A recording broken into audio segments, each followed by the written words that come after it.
সবকিছু ধ্বংসের পর আল্লাহ কি করবেন? তিনি কি নতুন কোন সৃষ্টিজীব সৃষ্টি করবেন? পবিত্র কোরআনে আল্লাহ বলছেন, কুল্লু মান আলাইহা ফান ওয়া ইয়াবকা ওয়াজহু রাব্বিকা যুল জালালি ওয়াল ইকরাম।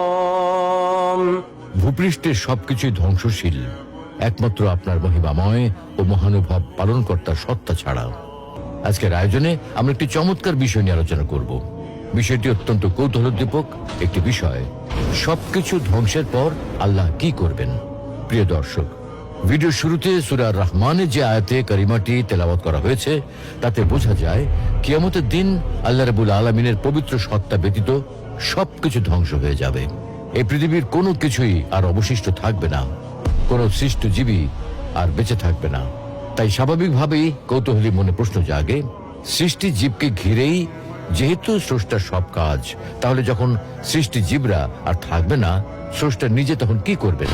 যে মানুষকে শুধুমাত্র তার ইবাদতের জন্য বানানো হয়েছে, সেই মানুষেরা যখন ধ্বংস হয়ে যাবে, তখন তো তার ইবাদত করার মতো কেউ থাকবে না। তাহলে মানুষের স্রষ্টা আল্লাহ এখন কি করবেন? তিনি কি ইবাদতের জন্য নতুন কোন জাতি সৃষ্টি করবেন?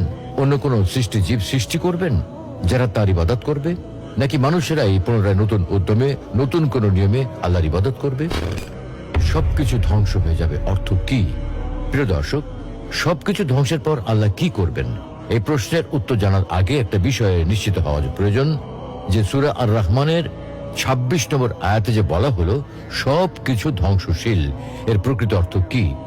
এখানে সবকিছু বলতে কি শুধুমাত্র পৃথিবীতে অবস্থিত সবকিছুকে বোঝানো হয়েছে এবং আসমানে অবস্থিত সৃষ্টি জীবকে বাদ দেওয়া হয়েছে, নাকি আকাশ এবং পৃথিবী উভয় স্থানে অবস্থিত সবকিছুকে বোঝানো হয়েছে?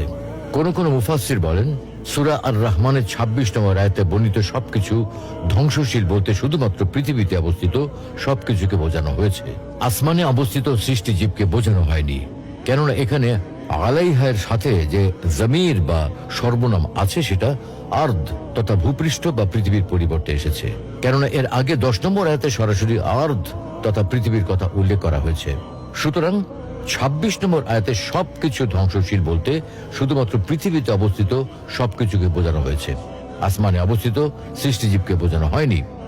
রাইসুল মুফাসসিরিন আব্দুল্লাহ ইবনে আব্বাস রাদিয়াল্লাহু তাআলা আনহু বলেন, যখন এই আয়াত নাজিল হলো, আসমানের ফেরেশতারা তখন বলতে লাগলো পৃথিবীবাসীর ধ্বংস অনিবার্য।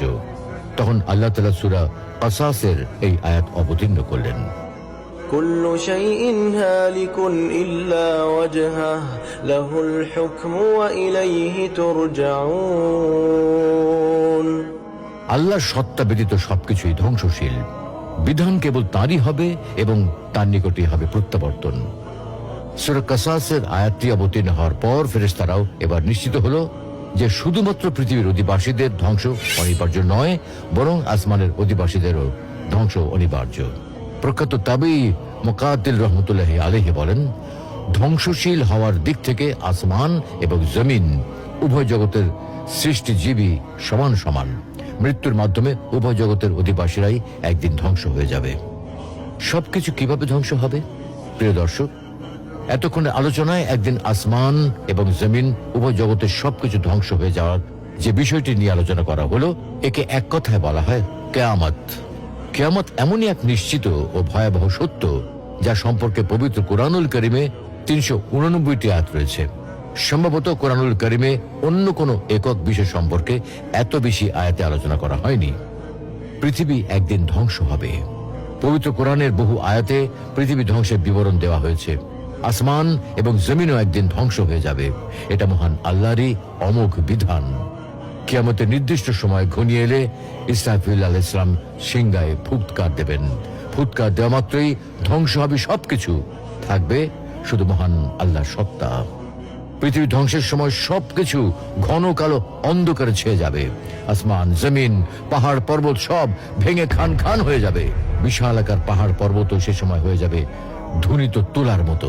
টপ অফ দ্য ওয়ার্ল্ড, বিশ্বের সর্বোচ্চ চূড়া এভারেস্ট, হিমালয়ের মতো এই উঁচু পাহাড়টাও হয়ে যাবে খান খান। পৃথিবীর সবচেয়ে বড় টাওয়ার দুবাইয়ের বুর্জ আল খলিফা, যার উচ্চতা ২৭১৭ ফুট, এসবের কোনো কিছুই বাদ যাবে না ধ্বংস হওয়া থেকে। ক্রমাগত ভূমিকম্প হতে থাকবে, যা পুরো বিশ্বকে চুরমার করে দেবে। পৃথিবীর সঙ্গে সঙ্গে 7 আসমানও ধ্বংস হয়ে যাবে। একটা পশুর চামড়া ছাড়ানোর পর যা অবস্থা হয়, আকাশের অবস্থা তাই হবে। যখন আকাশের আবরণ অপসারিত হবে, যেদিন আকাশ বিদীর্ণ হবে, তখন সেটি রক্তবর্ণে রঞ্জিত চামড়ার মতো হয়ে যাবে। সেদিন আকাশ হবে গলিত তামার মতো। অথচ এত সব বস্তু ধ্বংস করতে খুব একটা সময় লাগবে না, চোখের পলকেই শেষ হয়ে যাবে সবকিছু। পবিত্র কোরআনে আল্লাহ বলেন, وما أمر الساعة إلا كلمح البصر أو هو أقرب إن الله على كل شيء قدير।